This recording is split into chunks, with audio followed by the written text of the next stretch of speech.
नमस्कार, शुभ संध्या।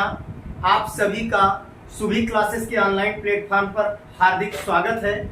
आज इस श्रृंखला में आपके लिए ग्रंथियों का सामान्य परिचय लेकर के आया हूं, जिसमें सबसे पहले यहाँ ग्रंथि लिखा हुआ है यानी ग्लैंड।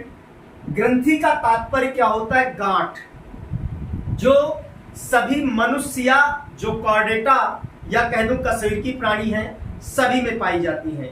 वैसे तो हम सामान्य रूप से दोस्तों दो प्रकार की ग्रंथियां पढ़ते हैं, बाह्यस्रावी और अंतःस्रावी, लेकिन तीसरे प्रकार की ग्रंथि जो होती है वो मिश्रित ग्रंथि होती है। तो सबसे पहले हम ये जानते हैं कि जो ग्रंथि यानी गांठ होती है, इन ग्रंथियों का गांठों का निर्माण कैसे होता है इस मानव शरीर में या कशेरुकी प्राणियों के शरीर में। तो मनुष्य या अन्य कशेरुकी प्राणी सभी में ग्रंथियां पाई जाती हैं और ग्रंथियां किसी विशेष प्रकार का स्राव करती हैं या स्त्राव करती हैं, जिन्हें हम सामान्य रूप से हार्मोन्स के नाम से जानते हैं। सबसे पहले इनका निर्माण किस प्रकार से होता है उस पर हम चर्चा करेंगे।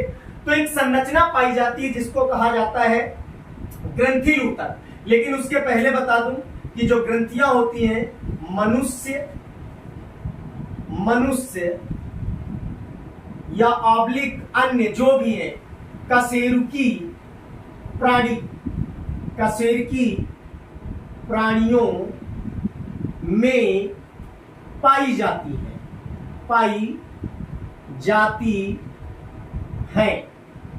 ठीक है, मैंने कहा ग्रंथि का तात्पर्य क्या होता है? गांठ के समान संरचनाएं। इनसे स्रावित कई प्रकार के पदार्थ होते हैं, जो जैविक पदार्थ होते हैं, जैव रासायनिक, जिनको क्या कहा जाता है? सामान्य रूप से हार्मोन। क्या कहा जाता है? हार्मोन कहा जाता है साथियों।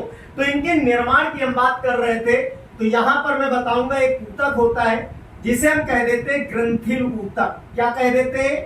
ग्रंथिल ऊतक के नाम से जानते हैं। अब यही ग्रंथिल ऊतक ग्रंथियों का निर्माण करते हैं। और अगर हम पूर्व में लौट करके जाएं तो ऊतकों का निर्माण किससे होता है? तो कोशिकाओं से होता है। जैसा कि हम जानते हैं जो कोशिका होती है किसी भी प्राणी के शरीर की दोस्तों संरचनात्मक क्रियात्मक मूलभूत इकाई होती है। पूर्व के वीडियोस में आपको यह बताया जा चुका है, लेकिन ऊतक से संबंधित अभी हमने कोई अध्ययन नहीं किया। तो ऊतक की अगर हम बात करें तो कोशिकाओं का ऐसा समूह जो कार्य एवं संरचना में समान होता है दोस्तों, वही क्या कहलाता है? ऊतक कहलाता है। तो ग्रंथिल ऊतक जो होते हैं, स्तंभाकार ऊतक कोशिकाएं जो होती हैं वो परिवर्तित हो जाती हैं, रूपांतरित हो जाती हैं और ग्रंथिल ऊतक का निर्माण करती हैं। तो सबसे पहले लिखूंगा स्तंभाकार ऊतक की कोशिकाएं, स्तंभाकार ऊतक की कोशिकाएं रूपांतरित होकर, क्या होकर भाई? रूपांतरित यानी परिवर्तन कर लेती हैं। रूपांतरित होकर क्या बनाती हैं? ग्रंथिल ऊतक। रूपांतरित होकर किसका निर्माण करती है भाई? ग्रंथिल ऊतक का निर्माण करती है। किसका करती है? ग्रंथिल ऊतक का निर्माण होता है। किसके रूपांतरण से? तो स्तंभाकार ऊतक की जो कोशिकाएं होती हैं वो रूपांतरित हो जाती हैं या दोस्तों परिवर्तित हो जाती हैं और ग्रंथिल ऊतक का निर्माण करती हैं। जब ये ग्रंथिल ऊतक का निर्माण करते हैं तो ये निर्मित जो संरचनाएं होती हैं कार्य क्या करती हैं? तो ये विशेष प्रकार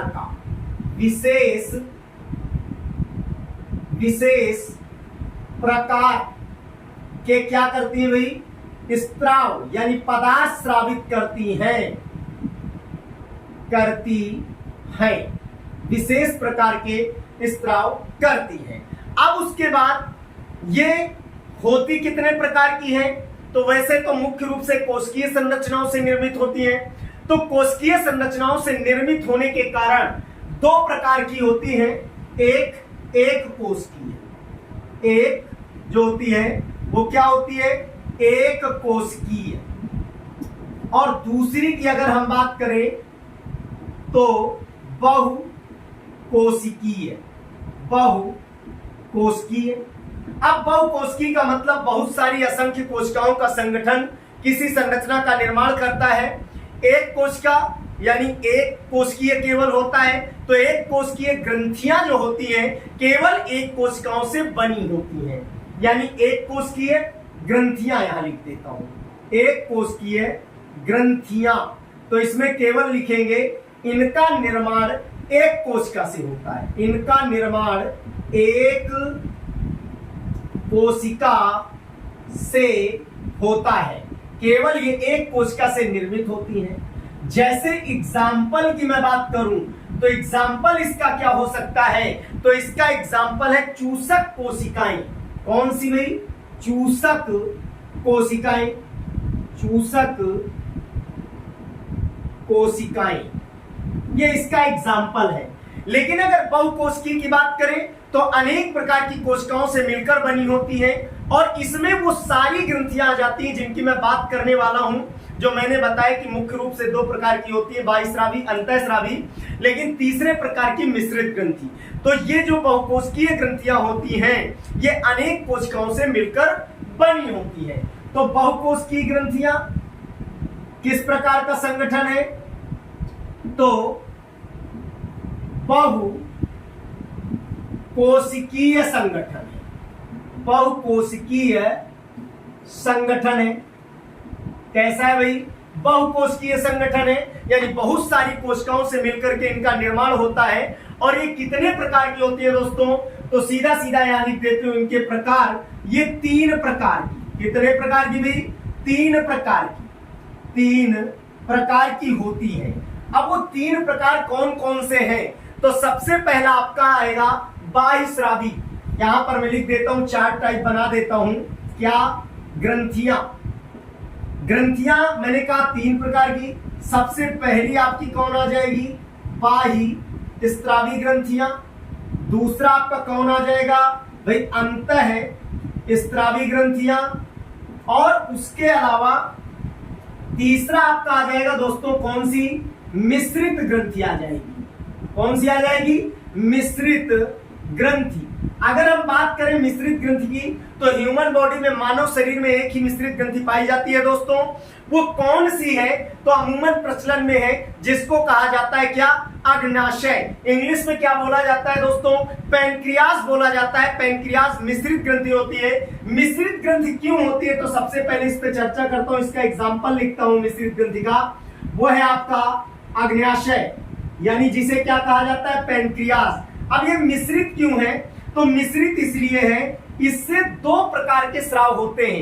एक अग्नाशयी रस का स्राव होता है जो पाचन में सहायता करता है, अनेक प्रकार के एंजाइम्स पाए जाते हैं, या मैं कह दूं जैव उत्प्रेरक पाए जाते हैं। दूसरा, जब इसकी काट की जाती है तो इसमें एक संरचना दिखाई देती है। मैं उस संरचना को यहां बनाने का प्रयास करता हूं। इस प्रकार की गोलाकार संरचना होती है, मध्य में इस प्रकार की कुछ संरचना पाई जाती है और फूल के समान ऐसी संरचनाएं पाई जाती हैं, जिन्हें एक वैज्ञानिक के नाम पर दिया गया, और इसे कहा जाता है लैंगरहैंस की दूबकाएं।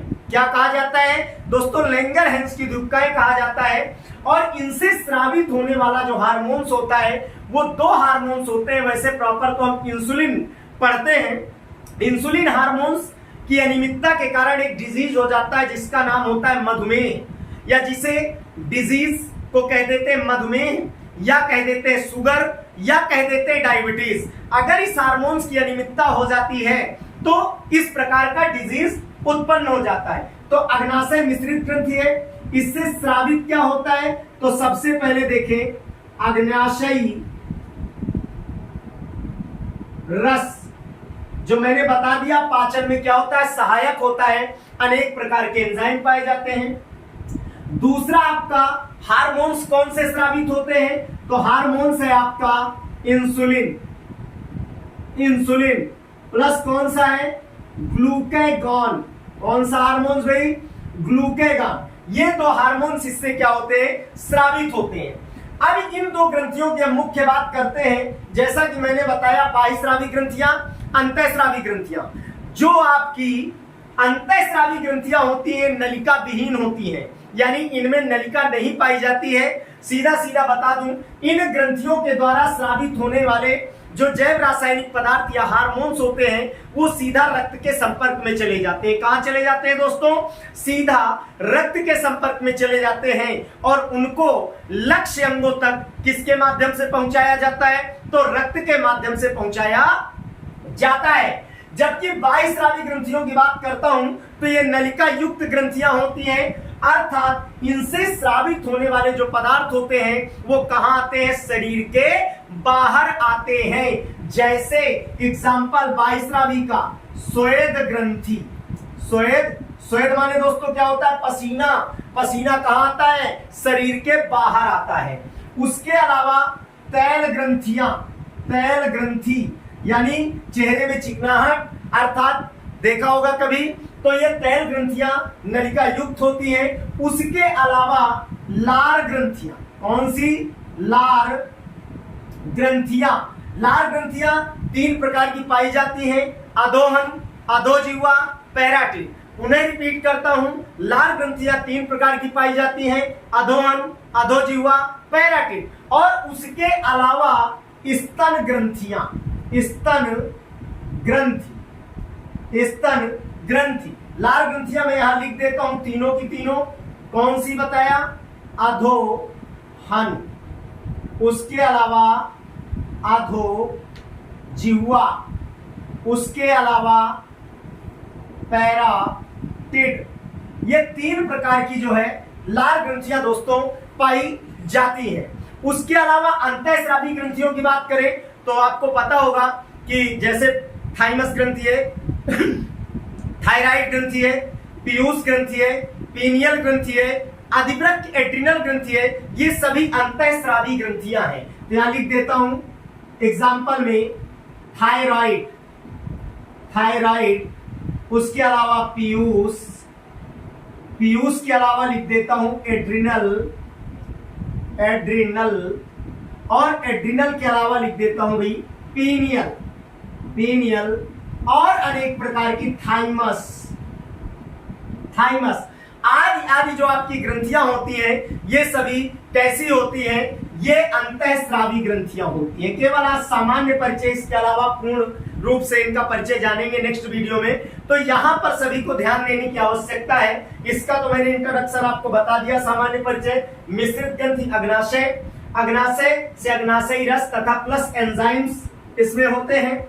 इंसुलिन प्लस ग्लूकेगान का स्राव, इसकी अनियमितता के कारण मैंने बताया डायबिटीज उत्पन्न होता है, या जिसे शुगर कहते हैं या मधुमेह कहते हैं। फिर यहाँ पर मैंने कहा कि 3 प्रकार की है, तो बाह्यस्रावी यानी ये नलिका युक्त ग्रंथियां कहलाती हैं। इनके द्वारा स्रावित होने वाले जैव रासायनिक जो हार्मोन्स होते हैं या पदार्थ होते हैं वो शरीर के बाहर आते हैं। श्वेत ग्रंथियों से पसीना, तैल ग्रंथियों से तैलीय पदार्थ, लार ग्रंथियों से लार, और लार ग्रंथियां मैंने 3 प्रकार की बताई, अधोहन, अधोजिह्वा, पैराटिड। उसके अलावा स्तन ग्रंथियों से दुग्ध स्राव बाहर होता है, और उसके अलावा अंतःस्रावी ग्रंथियों में थायराइड ग्रंथि, थायरॉक्सिन नामक हार्मोन स्रावित होता है, और गलगंड या घेंगा रोग हो जाता है अनियमितता के कारण। और इसमें एक विशेष बात बता दूं, अगर मेढक में कायांतरण होता है, मेढक की पहली अवस्था होती है टैडपोल यानी भेक शिशु की दोस्तों, अगर उसमें भी इस हार्मोन्स की अनियमितता हो जाए तो मेढक कभी भी मेढक नहीं बनेगा, वो टैडपोल ही रहेगा। ये बहुत इंपॉर्टेंट बात है दोस्तों। पीयूष ग्रंथि जिसे मास्टर ग्रंथि के नाम से जाना जाता है, पिट्यूटरी ग्लैंड जिससे वृद्धि हार्मोन स्रावित होता है, अर्थात मास्टर ग्रंथि क्यों कहा जाता है? क्योंकि यह पूरे शरीर की जितनी ग्रंथियां होती हैं उन सभी ग्रंथियों का समन्वय व नियंत्रण करने का कार्य करती है और वृद्धि हार्मोन स्रावित करती है। इसलिए इसे क्या कहा जाता है? मास्टर ग्रंथि के नाम से जाना जाता है। एड्रिनल ग्रंथि की मैं दोस्तों बात करूं तो एड्रिनल ग्रंथि यानी जिसे हिंदी में अधिवृक्क कहा जाता है, क्या कहा जाता है? मैं लिख देता हूं, अधिवृक्क भी कहते हैं हिंदी में। तो इससे स्रावित होने वाला हार्मोन्स कौन सा है? एड्रीनेलिन या एड्रीनलिन नामक हार्मोन्स स्रावित होता है। यानी भय, क्रोध, उत्तेजना, गुस्सा, ऐसी स्थितियां उत्पन्न हो जाती हैं। और पीनियल ग्रंथि मानव शरीर की सबसे छोटी ग्रंथि है। पीनियल ग्रंथि मानव शरीर की सबसे छोटी ग्रंथि है। कहां पाई जाती है? मस्तिष्क में, जहां पीयूष ग्रंथि पाई जाती है वहीं पर पाई जाती है। और सुने, इसे अगर मास्टर ग्रंथि कहा जाता है, मास्टर ग्रंथि, तो इसे अलार्म ग्रंथि कहा जाता है। क्या कहा जाता है? अलार्म ग्रंथि दोस्तों। अर्थात कहने का मतलब है यही ऐसी ग्रंथि है जो हमारे शरीर में जो है नियमन व नियंत्रण करती, किसका? सोने और जागने का। ध्यान देंगे सभी, पीनियल को अलार्म ग्रंथि के नाम से जाना जाता है। मानव शरीर की सबसे छोटी ग्रंथि होती है और सोने जागने का नियमन व नियंत्रण इसी ग्रंथि के द्वारा किया जाता है। थाइमस आदि ये कैसी हैं? अंतःस्रावी ग्रंथियां हैं और नलिका विहीन होती हैं। इनके द्वारा स्रावित पदार्थ सीधा रक्त में स्रावित किए जाते हैं और लक्ष्य अंग तक रक्त के माध्यम से पहुंचाए जाते हैं।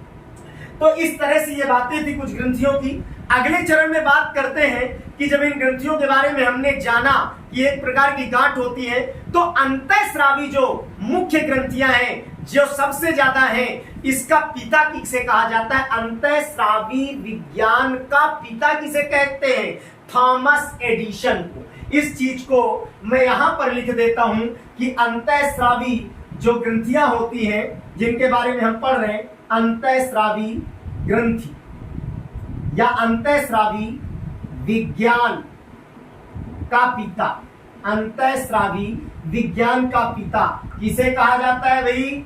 थॉमस एडिसन को। किसको कहा जाता है? थॉमस एडिसन को अंतःस्रावी विज्ञान का पिता कहा जाता है। थॉमस एडिसन को कहा जाता है। अब यहां पर अग्नाशयी रस की बात करूं तो बता चुका हूं, लेकिन ये किस प्रकार का होता है अग्नाशयी रस? तो ये दोस्तों क्षारीय प्रकृति का होता है। कैसा होता है? क्षारीय प्रकृति का होता है, यानी जिसका पीएच अगर बात करें, पीएच तो कितना होता है? 7.5 से 8.5 तक होता है। कितना होता है? 8.3 तक होता है। ध्यान देंगे सभी यहां पर कि अग्नाशयी रस क्षारीय प्रकृति का होता है, पीएच 7.5 से 8.3 होता है। एक और खास बात है कि यकृत की अगर हम बात करें तो यकृत भी नलिका विहीन के अंतर्गत आता है। यकृत से पित्तरस का निर्माण होता है और यकृत यानी लीवर के ऊपर एक छोटी सी संरचना पाई जाती है जिसे पित्ताशय कहा जाता है, जिसमें पित्तरस का क्या होता है? भंडारण होता है। तो आज दोस्तों केवल मीन्स कोशिकाओं का, ग्रंथियों का परिचय था। और एक खास बात बता दूं कि अंतःस्रावी की बात चल रही थी, तो जो अंतःस्रावी ग्रंथियां होती हैं, अंतःस्रावी ग्रंथियों की कार्य प्रणाली का अध्ययन जिस शाखा के अंतर्गत करते हैं उसे एंडोक्राइनोलॉजी कहा जाता है। मैं यहां पर लिखता हूं, अंतःस्रावी जो ग्रंथियां हैं उनकी, अंतःस्रावी ग्रंथियों की कार्य प्रणाली का अध्ययन तो किसके अंतर्गत करते हैं? तो एंडोक्राइनोलॉजी,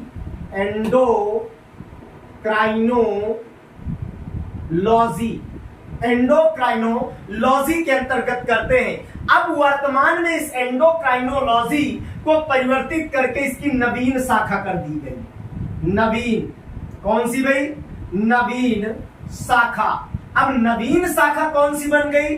तो न्यूरो एंडोक्राइनोलॉजी। नवीन शाखा को कहा जाता है न्यूरो एंडोक्राइनोलॉजी के नाम से जाना जाता है। तो पुनः ध्यान दें, अंतःस्रावी ग्रंथि विज्ञान का पिता थॉमस एडिसन को कहा जाता है और इन ग्रंथियों के कार्य प्रणाली का अध्ययन जिसमें करते हैं उसे एंडोक्राइनोलॉजी कहा जाता है और नवीन शाखा जो वर्तमान में उसे न्यूरो एंडोक्राइनोलॉजी के नाम से जाना जाता है। तो दोस्तों आज यहीं तक था, इतना ही परिचय था और आज वीडियो यहीं से समाप्त करते हैं। तब तक के लिए धन्यवाद, नमस्कार। पुनः मिलते हैं पूरा परिचय लेकर के ग्रंथियों तक का। धन्यवाद।